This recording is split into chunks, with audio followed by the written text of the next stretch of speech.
Welcome to Madagascar. It's quite the change of scenery from dreary old England, huh? Apart from the weather, I suppose. They don't call these places rainforests for nothing. The zoo you'll be working in is an ape sanctuary, where we're doing vitally important conservation work. Not just for apes, but for all kinds of species. But apes, well, apes are some of the closest relatives to humans there are. And yet, the way the world treats them is like, well, very much like some of us treat our actual relatives. Anyway, that's why I'm determined that our operation here does some good. If we can all leave some part of the world in a better state than we found it, we'll have lived lives worth living. And speaking of states, I have a horrible feeling I left the house in the right one. When I get back, I expect my life won't be worth living at all. What do you think of Madagascar, then? Bit warm for my taste, to be honest. Anyway, this is Bernie's primate sanctuary. It's not just primates, though. We've got all sorts of animals. So why don't we go and have a look at some of them, eh? We'll start by taking a look at the red-ruffed lemurs. They're the ones that look like they should be in a Shakespeare play. Come on, let's head over to them.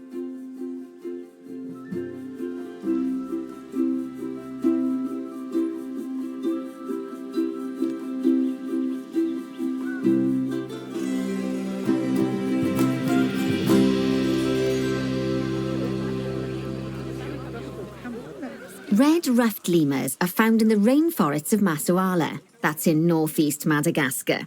They can actually live anywhere from 15 up to 25 years. Fancy that, eh? OK, when you're ready, let's go find our Bornean orangutans.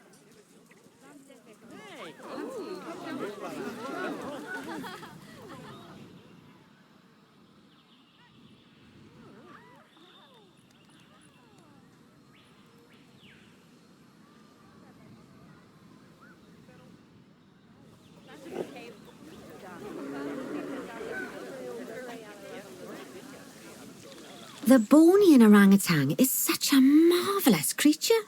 They're always a big favourite at any zoo they feature in, and they're also the biggest tree-dwelling animal on the planet. Assuming you don't count any lions that got stuck up one. Oh, why don't you take a better look at them? Open up their information panel and go into the animal camera. Aren't they just incredible?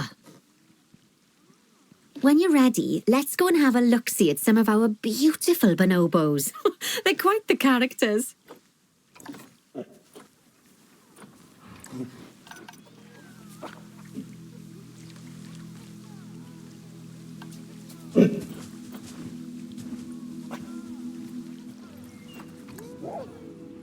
Oh dear!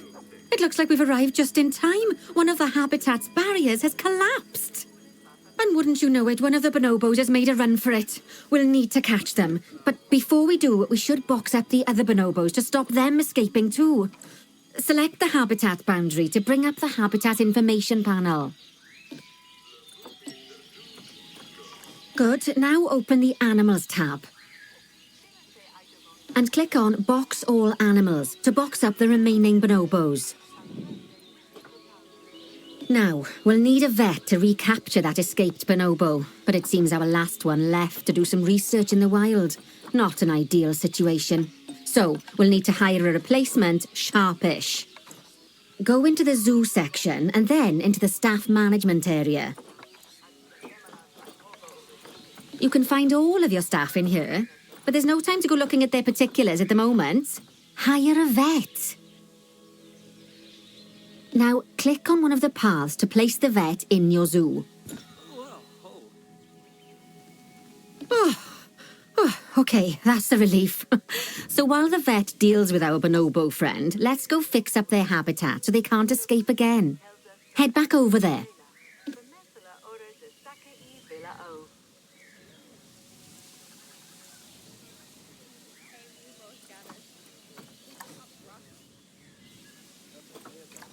As you can see, the barrier's collapsed. Someone's taken their eye off the ball, obviously. Let's get this one replaced. Select the barrier and then we'll edit it. Delete the broken section of barrier and replace it with a brand spanking new one.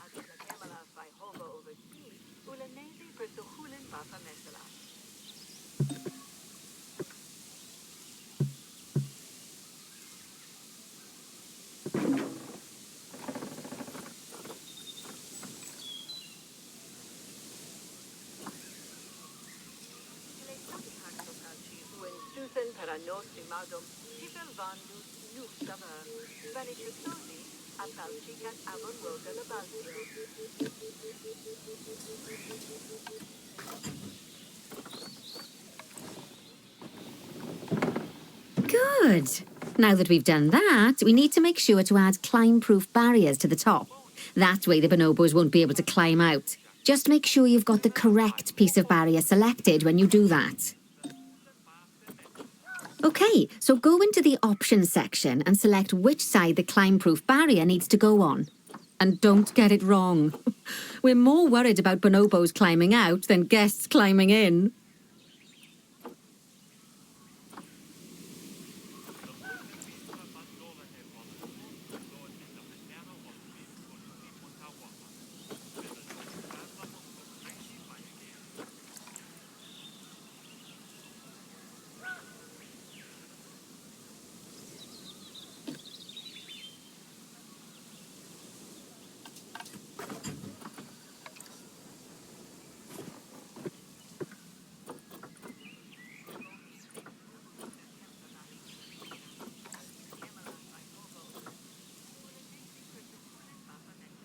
Nicely done. And I think it's high time we unboxed those bonobos, wouldn't you say? The poor mites will get sad if we leave them in there for too long. Select the habitat barrier to bring up the habitat information panel again. And then open the Animals tab. And finally, click on Unbox All Animals to let them out. I expect some of them are fair bursting for the toilet.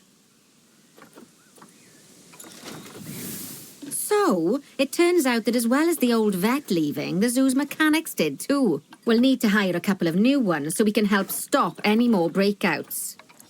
You see, mechanics do all sorts of helpful things around the zoo, but one of their most important jobs is taking care of the habitat barriers. Without mechanics around to repair them, the barriers will crack, crumble and fall down. And before you know it, we'll be overrun with escaped animals.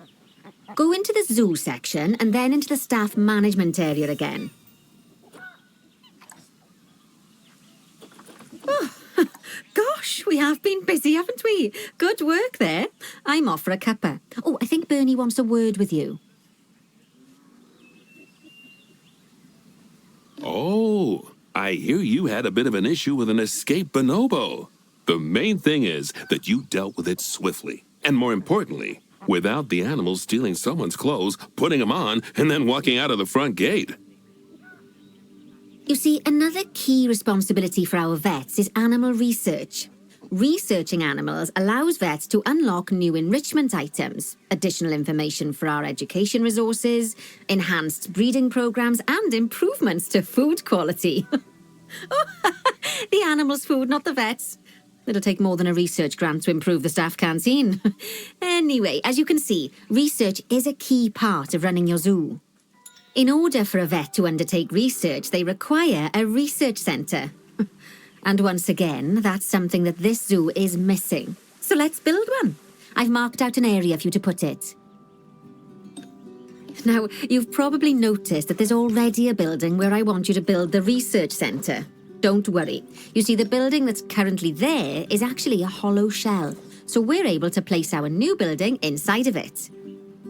If you select the research centre for placement and then hover over the shell, you'll see that it asks if you want to add the research centre to the existing building. Okay, click to add it to the building. Oh, but that won't place it in just yet, though. First, we'll need to rotate our research centre so it automatically connects to the path when we place it.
splendid work.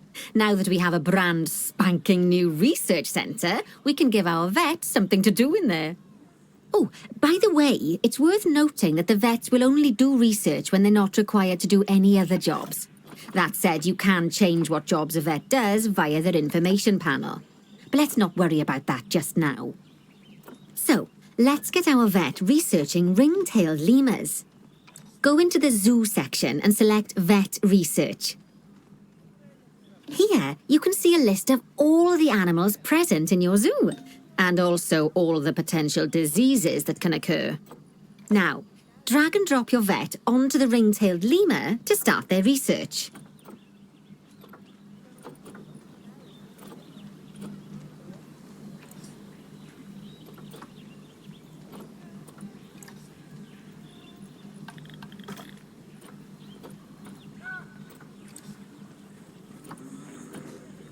Actually, thinking about it, I'm not sure we've got any education boards or speakers by the lemur's habitat.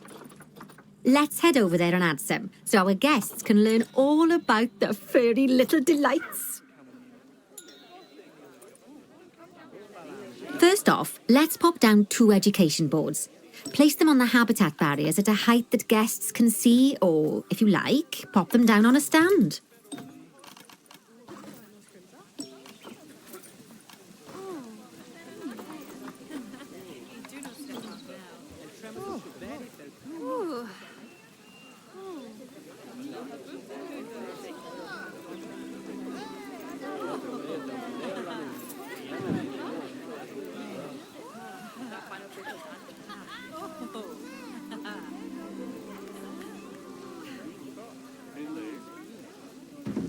Okay, now that they've been put into position, we have to tell them what animal to display information about.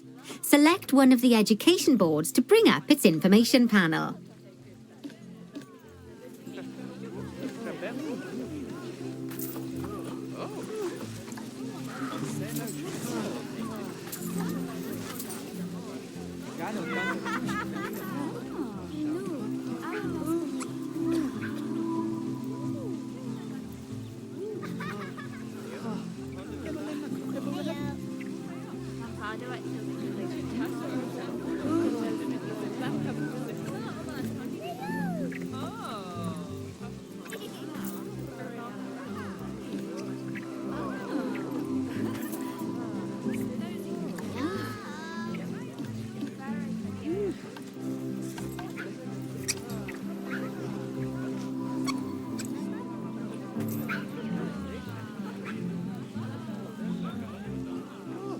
And from the drop-down list, select ring-tailed lemur.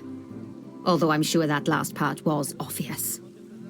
When you link an education board or a speaker to an animal, you need to make sure that said animal is close by. If it isn't, the guests will get confused and won't learn as much.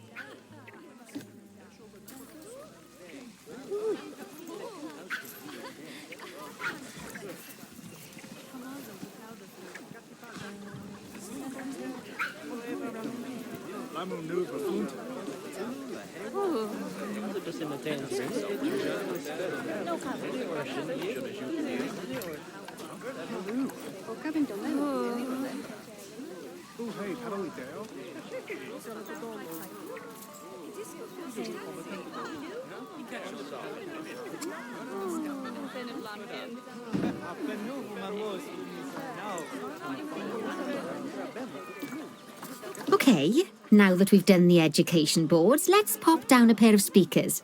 Speakers play audio to the guests so they can learn while they look at the animals, instead of having to go through the laborious process of reading. Oh, one thing to bear in mind is that it's important not to put the speakers too close together. If you do, the guests won't be able to understand what's being said.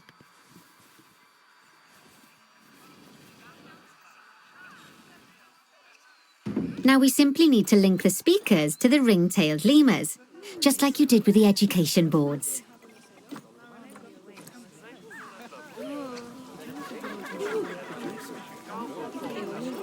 Fantastic! Oh, it's worth remembering that education boards and speakers both need power to work. They won't do much good without it. Oh, Oh, it looks as though our vet has completed their research on ring-tailed lemurs. We'll need to collect the results. We can do that by clicking on the notification or by going back into the vet research area. Go on, collect your research rewards. Just so you know, vets will continue to research an animal even after successfully completing a research level. I suppose when you're in the zone, you're in the zone. Well, now that we've enriched the lives of our guests, let's enrich the lives of our ring-tailed lemurs. Some animals, like lemurs, will have a climbing need. That means they have a requirement for a certain amount of climbing space, and you can fulfill that requirement by building them a climbing frame. Let's find out how much more climbing space our lemur friends need, shall we? Select one of them and bring up their information panel. Next, click on the Terrain tab. Now, as you can see, the lemurs need quite a lot more climbing space. But as it happens, I've already got a climbing frame blueprint built for you. So you can either pop that down or build one yourself from scratch. By the way, it's not always just climbing needs that you have to worry about. Other animals might need a certain amount of water in their habitat so they can go for a swim. They certainly do keep us on our toes.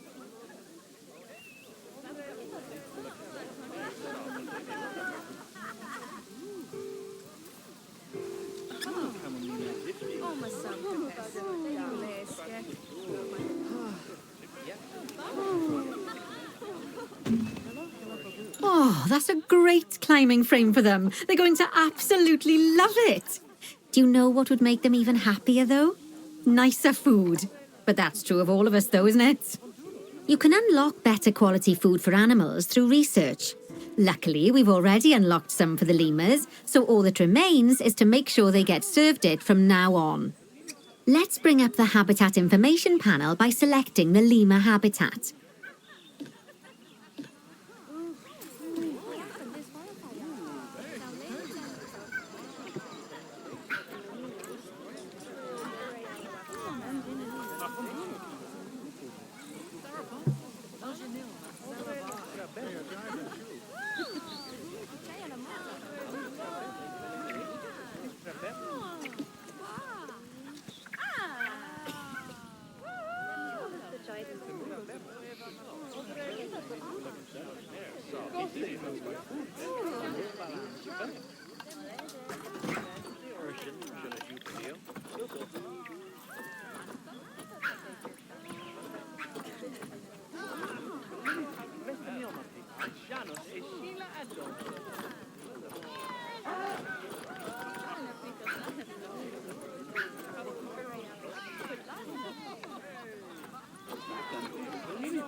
Lovely. Now select the Animals tab.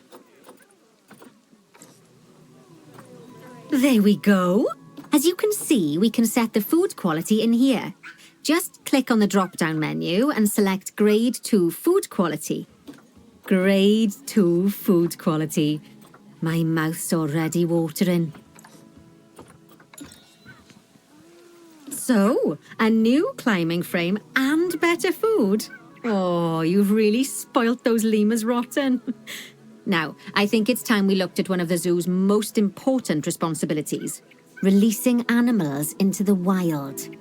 You see, when we feel an animal is ready, we can release them into the wild. But what makes an animal a good candidate for release?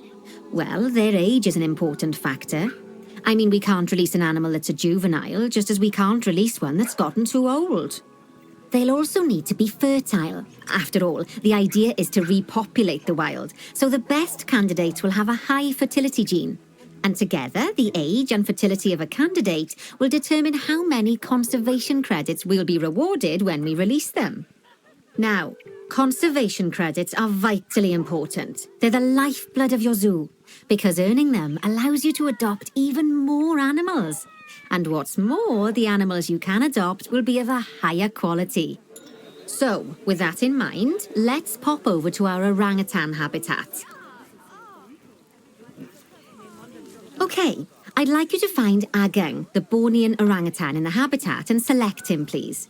You can either click through each orangutan in turn, or select the habitat barrier, go to the animals tab in the habitat information panel, and find him in the animals list.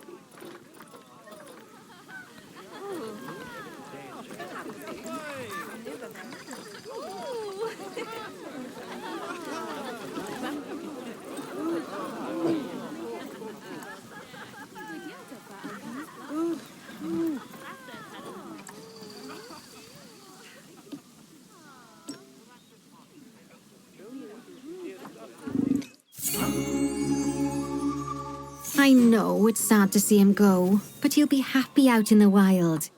And he's a wonderful candidate for release, young, strong and fertile. Excellent work there. You've definitely got potential, you know. Ah, I see you've been doing some homework. Although it hardly seems like work when you're learning about something as adorable as a ring-tailed lemur. I imagine I'd have got much better grades at school if there'd been less algebra and more aldebra. Tortoises. Lovely. Now let's build a new exhibit in the gap that's been left.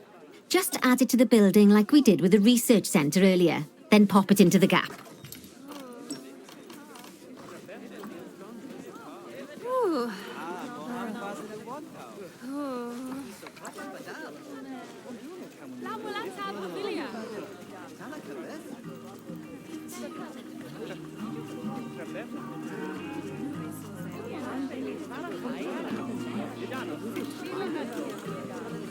Perfect. The next thing to do is adopt an exhibit animal to go in there. How about a Gila monster? Open up the exhibit trading section and adopt one. When you send an animal to an exhibit, it'll automatically be given the correct setup. But that doesn't mean it's completely ready for them. So let's finish it off. We'll start by adding some enrichment items. Click on the exhibit to bring up its information panel.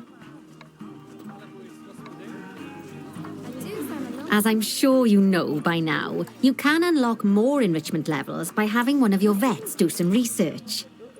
Now we'll also need to set the temperature and humidity in the exhibit. These are vitally important for keeping our Gila monster happy and comfortable. Click on the Climate tab. Here you can see the Gila monster's desired temperature and humidity. You can change both of these by adjusting the dials below. Make sure it's going to be nice and cozy. That's the ticket. And the last thing we need to look at is setting up the different windows. So click on the Windows tab. There's also an exhibit education board. Pop them down near your exhibits to teach your guests about them. Let's add one now.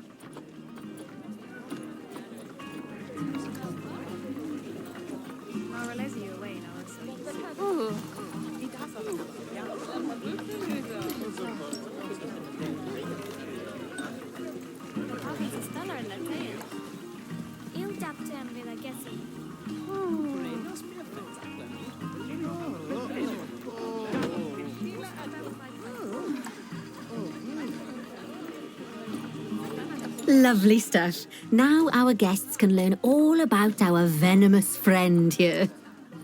Right, now, I've got a bit of a big job for you. I need you to increase the number of species in the zoo. You'll probably want to adopt both habitat and exhibit animals to do so, which will mean building plenty of new habitats and exhibits for them. Go on, off you pop. I'll check in with you when you're almost done.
My, you have been busy, haven't you? Splendid! But now that you've adopted all these lovely new species, we need to make sure they're nice and happy. So let's get the average welfare across the zoo nice and high, shall we? And by we, I mean you. Go on, get to it. Lovely job there. You should be proud of yourself. Not only have you expanded the zoo and kept the animals as happy as Larry, but you didn't bankrupt us in the process. Amazing!